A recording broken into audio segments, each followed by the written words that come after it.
트럼프 해리스 당선 여부와 상관없이 대통령은 트럼프가 되고 민주당이 하원을 가져가는 경우엔 누가 대통령이 되더라도 해리스가 대통령이 되고 상원을 공화당이 차지하게 되면요.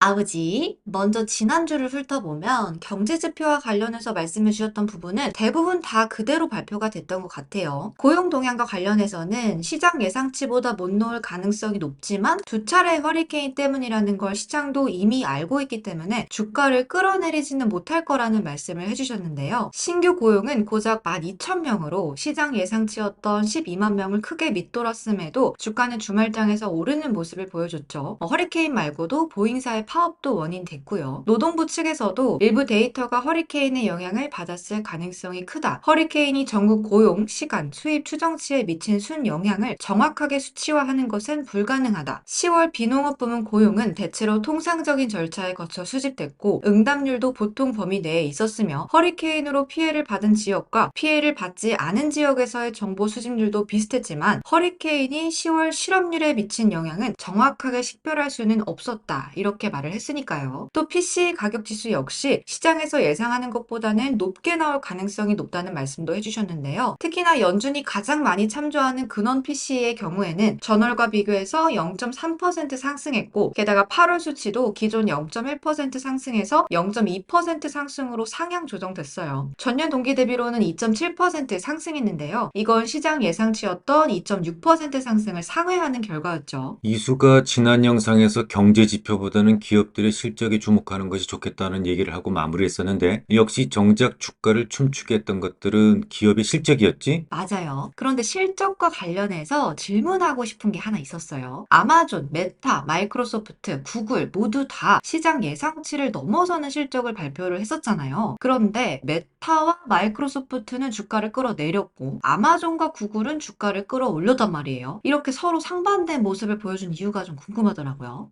시작부터 아주 좋은 질문인데 AI와 관련해서 현재 시장이 가장 불만스러워하는 게 뭐니? 아직은 돈이 안 된다는 점이죠. 그래, 좀 더 정확하게 말하자면 돈은 안 되는데 계속해서 투자만 집중시킨다는 점이겠지. 이 투자가 많아지면 어떻게 돼? 비용은 커지고 투자자들에게 돌아가야만 하는 목도 작아지니까 말이지. 그런데 이번 실적 발표하고 오른 종목의 특징들을 좀 살펴보면 투자 비용 대비 리턴이 분명하게 나오기 시작했다는 점이 좀 달라. 예를 들어서 구글 클라우드 매출은 114억 달러로 전년 동기 대비 35% 개선됐어. AI 인프라, 생성형 AI 솔루션, 구글 클라우드 플랫폼에서 모두 높은 성장세를 보였는데 클라우드 매출이 큰 폭으로 성장한 이유는 AI 포트폴리오로 인해서 기존 고객은 더 많은 제품을 채택하고 새로운 고객이 더 많이 유입되었기 때문이야. 중요한 건 수익성인데 클라우드 부분에서의 영업이익률은 17%를 달성했어. 영업이익률이 17%라면 어지간한 비용을 감안한다고 하더라도 네트로 완전히 수익 구간이란 말이 되겠지. 수익이 난다고 하면 투자를 해도 주주들의 불만은 없겠죠. 당연하지. 구글 측에서 밝힌 수익성 개선의 이유를 좀 살펴보면 자사의 AI가 전반적으로 규모의 경제에 도달했고 인력, 시설, 프로세스 등에서 효율성이 향상되고 있다라고 발표했어. 시장에서 가지고 있던 이 소위 돈이 안 된다는 의구심을 좀 깔끔하게 해소를 시켜준 셈이네요. 그렇지. 하지만 마이크로소프트나 메타는 어땠니? AI 관련된 투자가 계속될 것이다. 뭐 그런 말은 했지만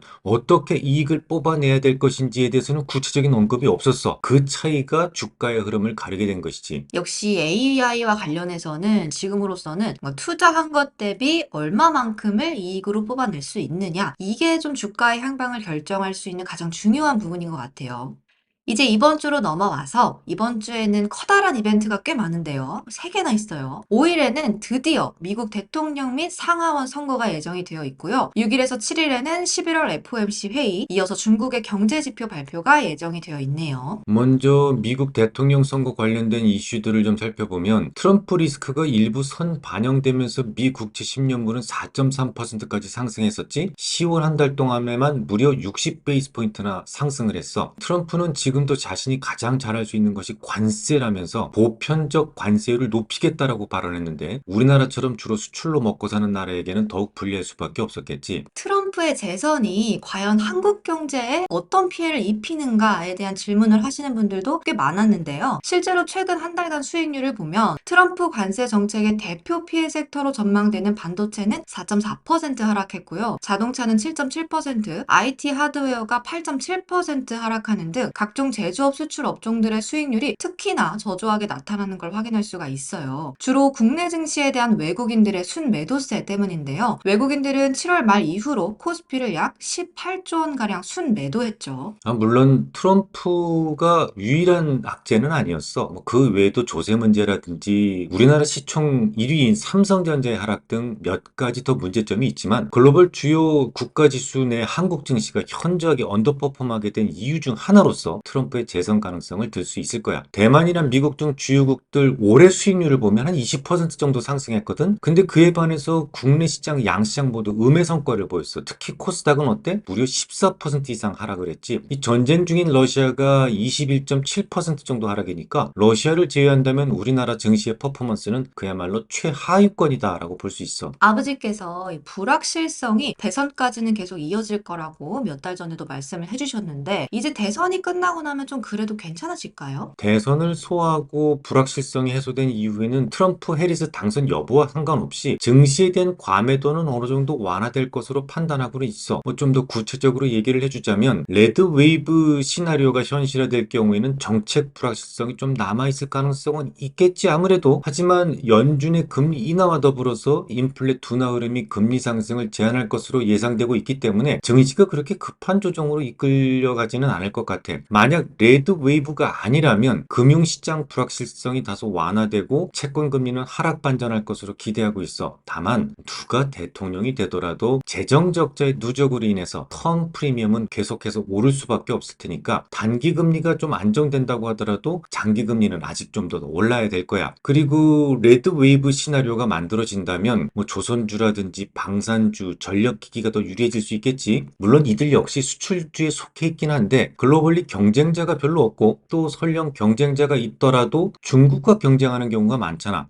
트럼프가 중국에게 더 많은 관세를 부과시킬 수 있겠지. 그러니까 조선 같은 경우에는 한국이랑 중국이 맹주인데 중국에게 트럼프가 더 많은 관세를 부과하게 되면 우리나라가 좀 반사 효과를 볼 수가 있겠네요. 그렇지. 방산주도 강할 수 있는데 트럼프가 되면 세상은 혈맹이라는 의미가 희석되게 되고 이제 각자 도생의 세상이 시작될 수밖에 없어. 때문에 유럽이나 중동 국가들도 대부분 자주국방에 신경을 쓰게 될 거야. 그러면 만약에 레드 웨이브까지는 아니고 대통령은 트럼프가 되고 민주당이 하원을 가져가는 경우에는 어떤 모습을 보이게 될까요? IRA 법안이 유지될 수가 있겠지. 그런 기대가 생성된다면 2차 전지 그리고 신재생 에너지 관련주들이 단기적으로 긍정적일 수 있을 거야. 그러면은 해리스가 대통령이 되고 상원을 공화당이 차지하게 되면요? 가장 먼저 트럼프 트레이드로 인해 상승한 금리가 어느 정도는 다시 안정될 수 있겠지. 그리고 더불어 관세 우려 완화로 인해서 약간의 지수 상승을 기대할 수 있을 거야. 다만 트럼프로 인해서 주가가 하락한 건 부분적인 이유였을 뿐이야. 전체 하락의 이유가 아니었기 때문에 주가 상승의 폭 역시